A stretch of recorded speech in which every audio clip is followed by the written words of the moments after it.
అసలు అరుణాచలం అనేటటువంటి క్షేత్రం ఒకటి ఉంది. పరమశివుని యొక్క పరిపూర్ణమైన అనుగ్రహం ఉన్నది. అక్కడికి వెళ్ళాలనేటటువంటి కోరిక పుట్టడం జరగదు. ఎందుకని? అసలు కొన్ని కోట్ల జన్మలెత్తితే తప్ప అరుణాచల పర్వతం గురించి తెలుసుకోడు.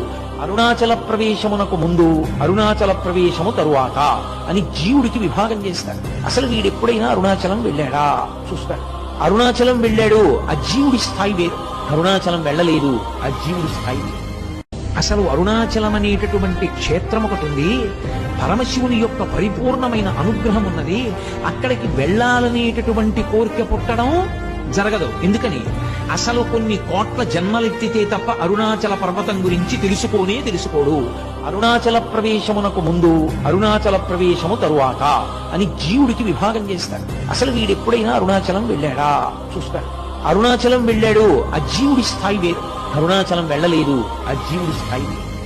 అసలు అరుణాచలం అనేటటువంటి క్షేత్రం ఒకటి ఉంది. పరమశివుని యొక్క పరిపూర్ణమైన అనుగ్రహం ఉన్నది. అక్కడికి వెళ్ళాలనేటటువంటి